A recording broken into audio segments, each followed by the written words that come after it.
Okay, so today I'm going to be doing another book haul. Yee! These are always really fun and easy to film, and you guys seem to love them. So, provided you keep loving them, I'll keep doing them. Leave a like on the video if you enjoy me doing book hauls.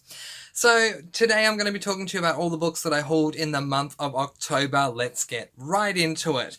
The first book that I hauled in the month of October was this book, New Moon by Stephanie Meyer. This is book number 2 in the Twilight Saga series. So in August, I read Twilight and I absolutely loved it, that I needed to read more and I needed it now. So on express order, I put in for this one.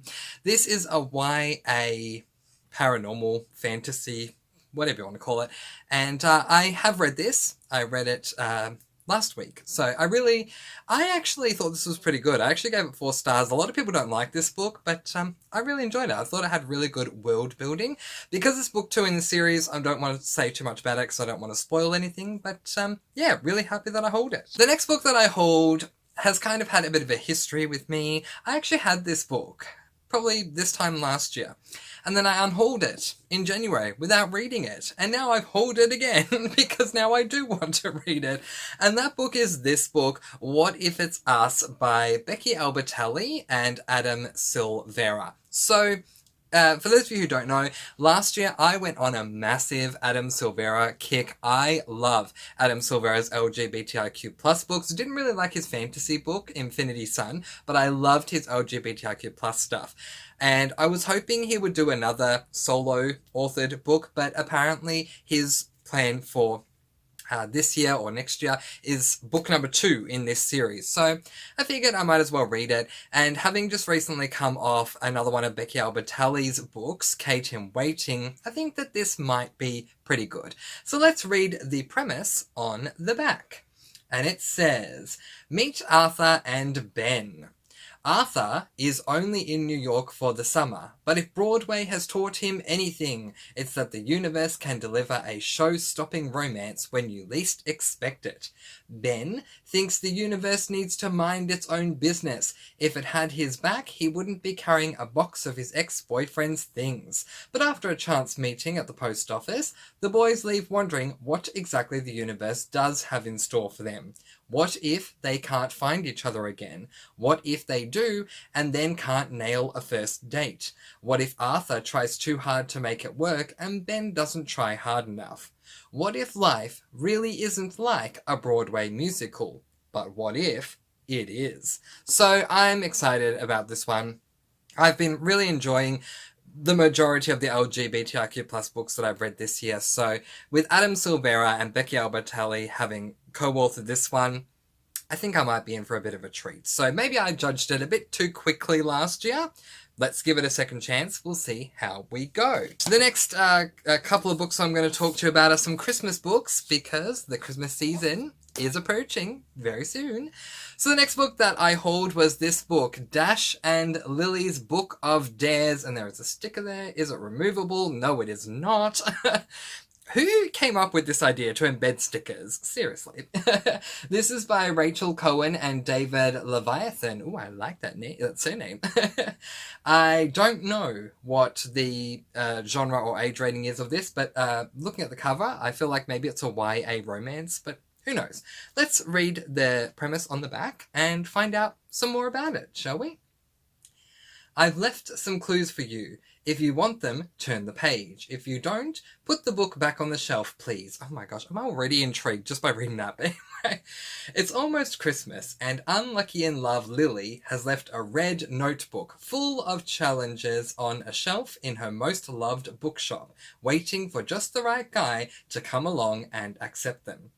When Dash finds her notebook on the shelves of the Strand bookstore, he accepts her challenge. As they send each other on a scavenger hunt all across Manhattan, Dash and Lily begin to fall in love with each other on the page.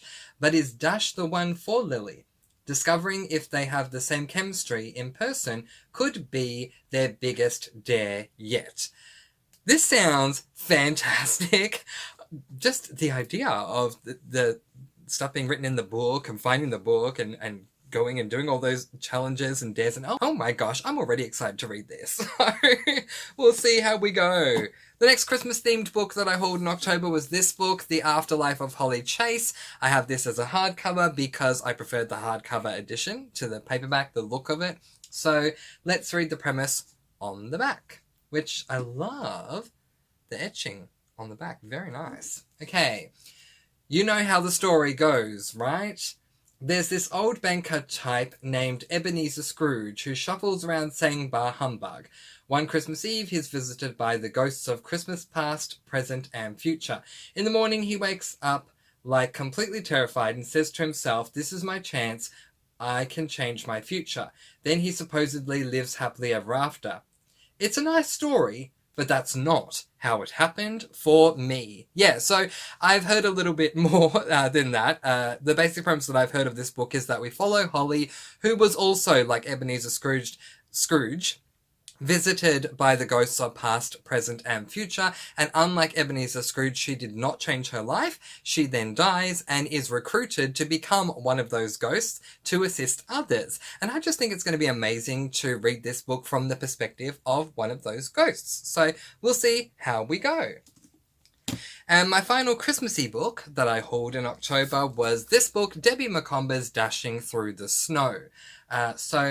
This is a book that my mother was very excited for me to read because she's loved Debbie Macomber for a long time, and she was really surprised that I'd never heard of Debbie Macomber before, but hey, yeah, I wasn't a massive lover of, romance books, especially in 2020, so, I'm becoming more open to them now, and so definitely thought I would give this a go. So again, it is a hardcover. I just think the cover is absolutely gorgeous. I don't like the sticker. Oh, you can remove that one. Okay, I probably will. So let's read the premise. Ashley Davidson, a graduate student in California, desperately wants to spend the holidays with her family in Seattle. Dashiell Sutherland, a former Army intelligence officer, has a job interview in Seattle and must arrive by December 23rd. Though frantic to book a last-minute flight out of San Francisco, both are out of luck. Every flight is full, and there's only one rental car available. Ashley and Dash reluctantly decide to share the car, but neither anticipates the wild ride ahead. And there is more, but it's a small book, so I don't want to read any more. But I'm already excited. It sounds like a Christmas romancy type deal. Yay! I'm definitely up for that one. We'll see how we go. The next book that I hauled is a book that I saw Jessica from Lady Lovestead Reads reading a number of months ago now, and when I saw her talking about this book, I thought, I need to get this book, and I need to get it now. And that book is this book. It is called The Chance to Fly by Ali Stroker and Stacey Davidowitz. I hope I'm saying that correctly. So there is a boy that you can see on the cover who is in a wheelchair and he is doing something with a microphone. That just had me so intrigued. I love disability representation in books. I just feel it's really important to me. And when Jessica described the premise, I just thought, I need to get this one.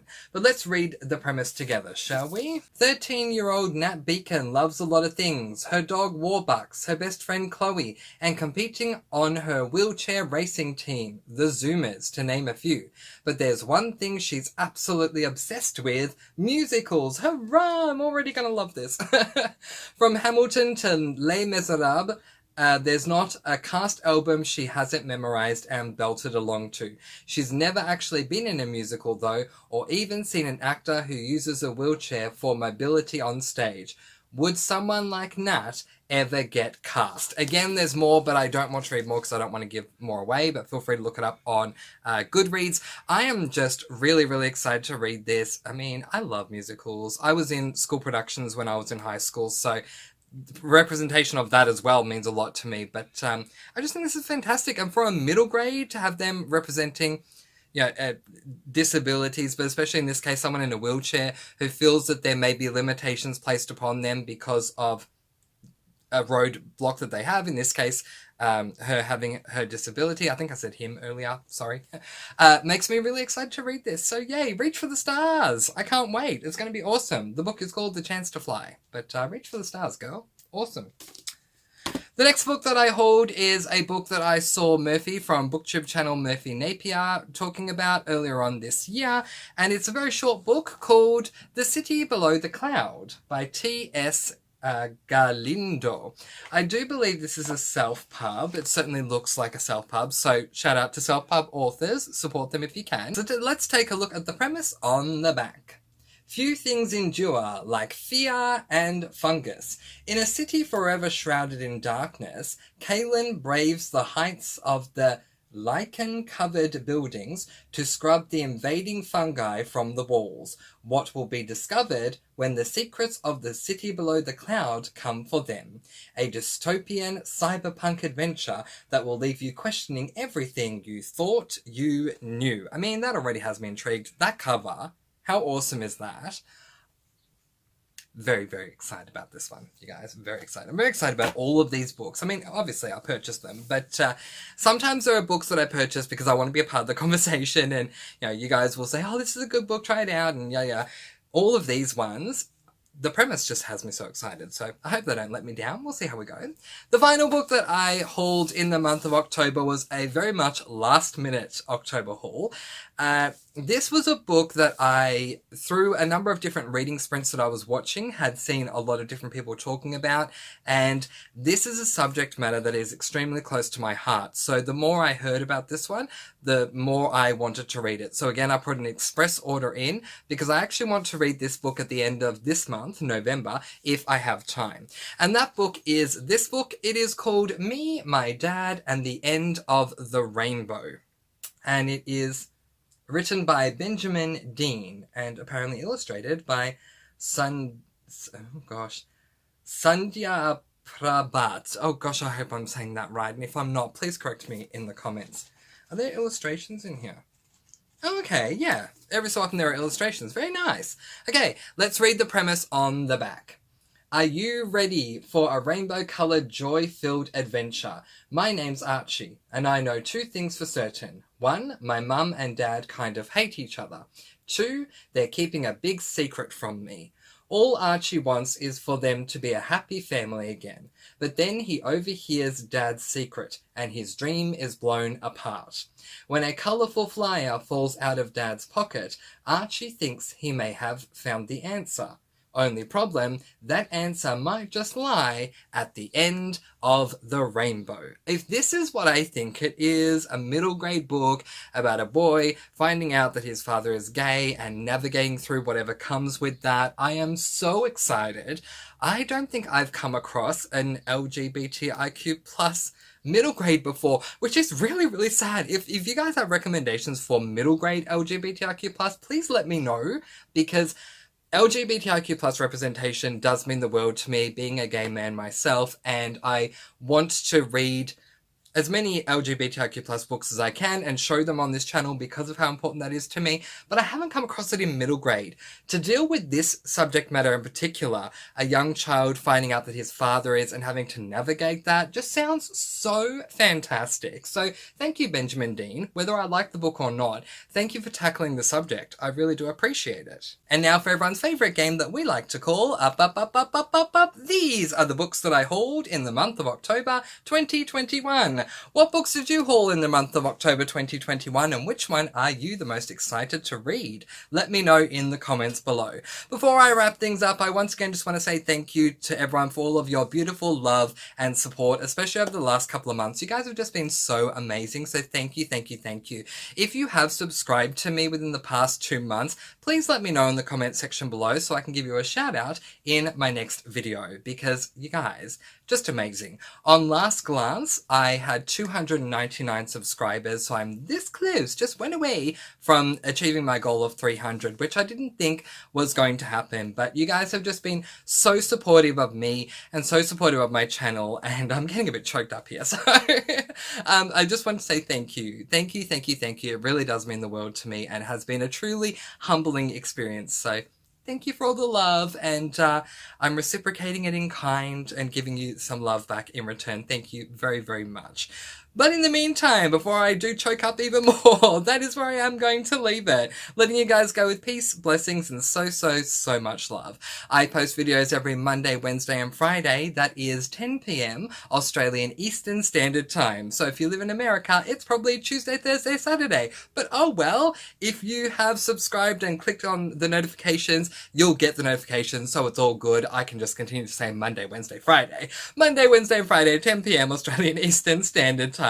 And I'll see you again soon. Mwah. Thank you so much for watching. And of course, happy reading!